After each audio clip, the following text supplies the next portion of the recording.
Homestuck Sharpie dying horror story.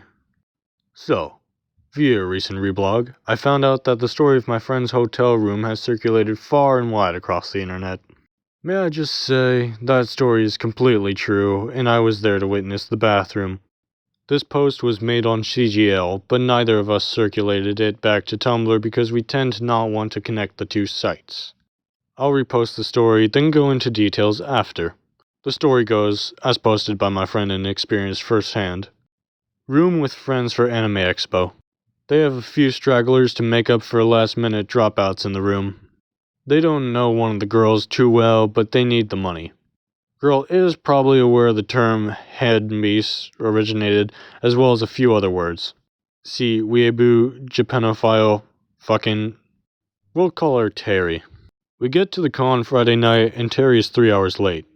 This wouldn't have mattered, but we had to pay at check-in, and she hadn't paid yet. Get settled in. She throws her stuff all over the room and proceeds to start yakking about her new favorite thing. Homestuck. A forward, I don't mind Homestuck itself, but I hate the fandom. Saturday rolls around. Terry is cosplaying a troll from Homestuck.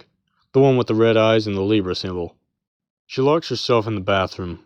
I need to get into my troll makeup, don't come in. 2 hours later, she still isn't done. There are 2 people in the room with Trinity Blood costumes, and myself and my friend have makeup that takes at least an hour to apply.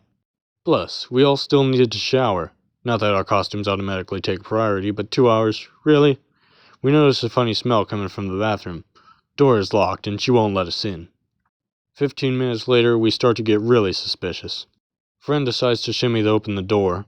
Her purse and valuables are in there, and she needs to go. Get the door open. Terry is sitting in the bathtub, naked. The bathtub is filled almost halfway with what we later found out was 70% alcohol and Sharpie dye. Bottles and Sharpies everywhere. It's all over the walls, on the tile, on almost all the towels, on several articles of clothing and bags in the bathroom. Well, she says, "I was gonna clean it up! Bitch, you tried to dye yourself gray in a bathtub!"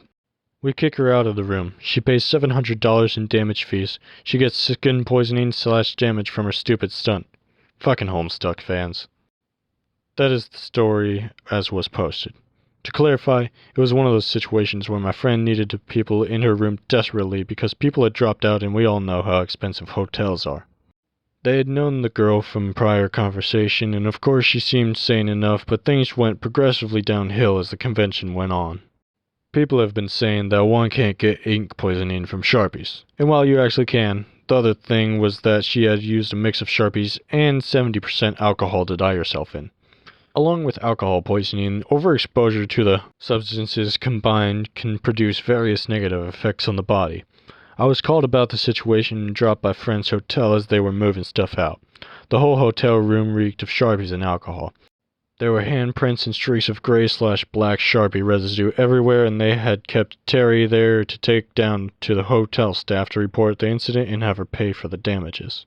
So yeah, that's the story. It happened.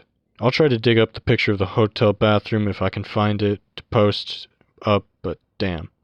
Shit was redonk. The moral of the story is not to be such a fucking idiot and think before you act. April out. Guys, it actually happened. Oh no. Oh no. There's an axolotl at the dive bar. Drunken axolotl shouldn't drive. Cars, you should tell the axolotl, if you come back tomorrow, we're gonna breathalyze you, then your wife and kids are gone. Then the axolotl says a mean word. Fuck! Now he's behind the wheel, blasting free. Bird, you should tell the axolotl, please don't come back tomorrow. Your credit cards are bounced and your house has been foreclosed. Now the axolotl's drinking mint schnapps, driving one to fly directly by. Cops, you should tell the axolotl, no need to drown your sorrows. There's programs that exist for axolotls like yourself. Then the axolotl hits a Mack truck.